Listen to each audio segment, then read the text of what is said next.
Yo, what's up? This is BTR, Beats of the Rebel, and what I want to talk about is the Canelo Triple G fight, well, the potential fight that's going on.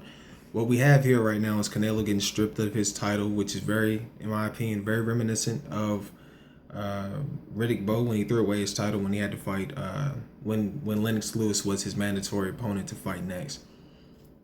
The sport is going through a tough time where fighters are afraid to lose, and I think that when we look at these fighters, these great fighters, these fighters that are probably gonna go down in history as some of the best, man, they all lost. They lost, man. They all lost, and but I've been thinking about it, and I've been thinking about it for months, man. That how much is a loss? Like how much should it end your career? How much should it end your drawing power? How much should it hurt your drawing power? How much should fans not buy into you no more?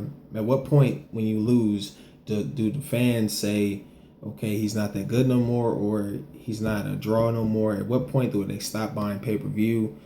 You look at a Pacquiao, he lost and his pay-per-view numbers plummeted quickly. Kept the fame, but but his monetary value went down drastically. Outside of the Mayweather fight, obviously, but he was doing 1 million buys against Margarita, who's not. I mean, he's a draw, but he's not a million pay per view. Kind of a draw. He did 1 million buys against Shane Mosley. So I mean, at what point do fighters say, what, I can't afford to lose? Because you got a guy like Danny Garcia, who, in my opinion, is very ultra talented, has ultra potential, has a very bright upside, and he's the truth in when it comes to the skill. But he's not fighting no one credible. He's not fighting someone that the fans really want to see. There was no reason for him to fight Paulo Malignaggi. There was no reason for that. And for Paulo Malignaggi, I don't blame him. You need a payday. Hell, I'll fight him right now. You know what I mean? You pay me $1 million, $2 million, I'll fight Danny Garcia. I'll cut 190, and you know what I mean. But here's the thing: when you talking about great fighters, they all lose.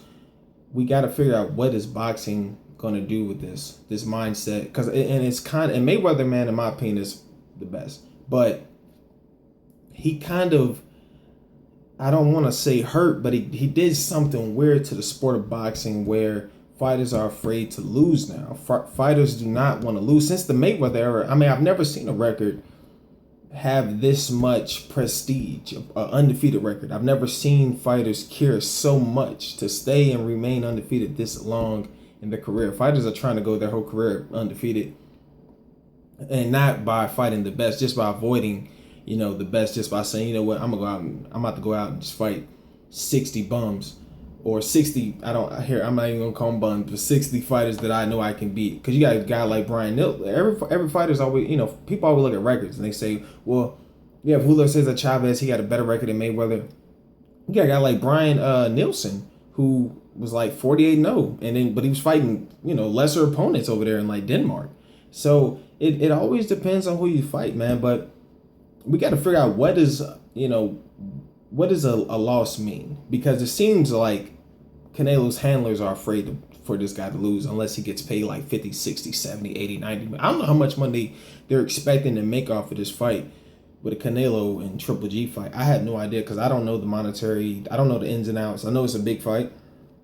I know we can almost pencil in 1 million pay-per-view buys, but I don't know, what Canelo expects to make off of it and what his handlers expect to make off of this fight. But Triple G, I don't understand how you got a guy who's universally recognized as the best middleweight in the world who cannot get a fight. He cannot get a fighter of substance, a fighter of value, a fighter that the fans want to see.